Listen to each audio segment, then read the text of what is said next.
और सीधे रुख करते हैं रुद्र प्रताप दुबे हमारे साथ राजनीतिक विश्लेषक लगातार बने हुए राजनीतिक विश्लेषक की तरफ चलते हैं और इन तमाम वीवीआईपी को लेकर जिक्र करते हैं। रुद्र प्रताप दुबे जी, गोरखपुर सदर की बात की जाए या करहल की बात की जाए, इन सबसे ज्यादा दिलचस्पी तो सिराथू पर है, क्योंकि करहल हो गोरखपुर सदर हो इसमें ज्यादा दिक्कत लोगों को समझ में नहीं आती है। उन्हें लगता है कि हाँ ठीक है, मुख्यमंत्री हैं तो उनकी जीत सुनिश्चित मानी जाती है, ऐसी संभावना है, एग्जिट पोल भी बता रहा है और ऐसी स्थिति करहल में भी है। लेकिन सिराथू डिप्टी सीएम की फीस जो सीट है, यहां पर मुकाबला बड़ा दिलचस्प है। जी, सबसे पहले तो जी न्यूज को धन्यवाद कि उसने एग्जिट पोल को विस्तार देते हुए एक नई परिभाषा गढ़ी है। अगर आप सीटों तक को विस्तार से चर्चा कर रहे हैं तो आपकी मेहनत साफ साफ दिखाई पड़ती है। हाँ, बिल्कुल आपने सही कहा कि गोरखपुर और करहल को लेकर हम लोग सिर्फ ये देख रहे थे कि जीत का अंतर कितना बड़ा रहने वाला है। ऐसी 3 से 4 सीटें और हैं जहां पे हम लोग सिर्फ जीत के अंतर को देखना चाहते हैं कि क्या वो 1 लाख तक छू पा रहा है कि नहीं छू पा रहा। वहां विजेता को लेकर संशय नहीं है। लेकिन जब पल्लवी पटेल सिराथू से खड़ी हुई तब ऐसा लगा कि कांटे की टक्कर होने वाली है। कुर्मी बाहुल्य सीट है और वो ऐसी सीट है जो बीजेपी की नहीं रही है। केशव मौर्य जी जब उस सीट से जीत के आए तब वहां पे बीजेपी का उम्मीदवार नहीं जीतता था। उसके बावजूद केशव मौर्य जी ने उस सीट पे जाना चुना, सारी लड़ाइयां हुई और अगर आप ये दिखा रहे हैं कि वहां से वो निश्चित जीत तय करके आ रहे हैं तो निश्चित तौर पे केशव मौर्य का भी कद बड़ा होगा, प्रयागराज में उनका प्रभुत्व बढ़ेगा। उत्तर प्रदेश में जिस बिरादरी से वो आते हैं, जिस ओबीसी वर्ग से आते हैं, निश्चित तौर पे उनका प्रभाव और ताकत दोनों बढ़ती हुई दिखाई पड़ेगी। जी बिल्कुल, प्रदीप कपूर भी हमारे साथ जुड़े हुए वरिष्ठ पत्रकार हैं, उनका भी रुख करते हैं। प्रदीप कपूर जी, देखिए आरोप प्रत्यारोप का दौर जो है वो लगातार शुरू हो चुका है। अभी बात की जाए तो सपा की तरफ से कहा जा रहा है ईवीएम ट्रांसफर की जा रही थी।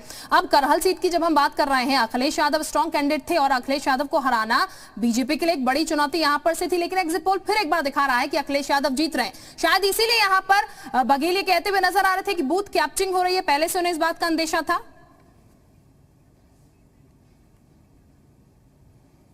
देखिए, ये जो बूथ कैप्चरिंग की बात और ये ईवीएम की बात जो है वो सबकी अपनी अपनी चिंताएं हैं, चाहे वो पक्ष का हो विपक्ष का हो।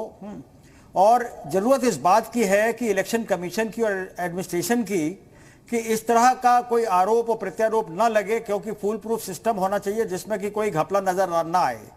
मेरा ये मानना है कि एक जमाने में जब सेशन साहब ने इलेक्शन कमीशन की अपनी एक अथॉरिटी दिखाई थी तो उससे जो है बहुत डाइल्यूट हो गया मामला। तो इसलिए जो इलेक्शन कमीशन और एडमिनिस्ट्रेशन दोनों पे शक की निगाहें घूम रही हैं। अगर एडमिनिस्ट्रेशन बहुत सख्त हो तो फिर ये ईवीएम और इन तमाम चीजों पे सवाल नहीं उठाए जाएंगे।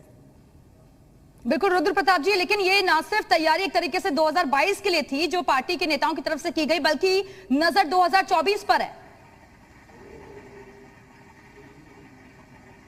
बिल्कुल, इसे सेमीफाइनल मानना जाना चाहिए। उत्तर प्रदेश जनसंख्या के लिहाज से देखें, अगर इसे देश मान लें तो विश्व के 6 नंबर पे आता है। इतना बड़ा प्रदेश, इतनी लंबी दूरी वाला प्रदेश, तो यहां पे जो प्रशासनिक क्षमता जो मुख्यमंत्री अपना दिखा ले उसे ये कहा जाता है कि वो प्रधानमंत्री पद का दावेदार हो जाता है। अगर यहां पर योगी जी फिर से जीत के आने की संभावना बन रही है एग्जिट पोल के द्वारा, तो आप निश्चित तौर पे मानिए योगी जी का कद बहुत ज्यादा बढ़ने वाला है। भारतीय जनता पार्टी को हिंदी पट्टी राज्यों से जो दूर करने की लगातार ये कोशिशें थी विपक्षी दल की, अगर कि हिंदी पट्टी राज्यों से उनको दूर कर पाया तो पूरे भारत में कर पाएंगे, तो शायद उसमें भी उनको रोक और अड़चन का सामना करना पड़ेगा। बड़ी बात यहां पर यह है कि अगर हम लोग कहते हैं कि सुरेश राणा जी चुनाव हार रहे हैं, इस वजह से उन्होंने कहा कि बूथ कैप्चरिंग जैसी बातें हो रही हैं, बीजेपी के कुछ और लोगों ने कहा, तो अगर इसे बड़े प्रदेश में देखें तो अखिलेश यादव जी भी यही बात कह रहे हैं। तो फिर वो उन सारी चीजों को हमको लोग को देखना पड़ेगा कि अगर बूथ कैप्चरिंग की ही बातें आ रही हैं तो दोनों साइड से आ रही हैं, फिर वो तर्क दोनों लोगों के लिए ही कहे जाएंगे। जी बिल्कुल, रुद्र प्रताप दुबे जी जो एक एक सीट के बारे में आपको बता रहे हैं तमाम वीवीआईपी से, और जैसा वो बता रहे हैं कि 2024 भी टारगेट है और 2022 का परिणाम उस पर रिफ्लेक्ट करेगा। दिव्या।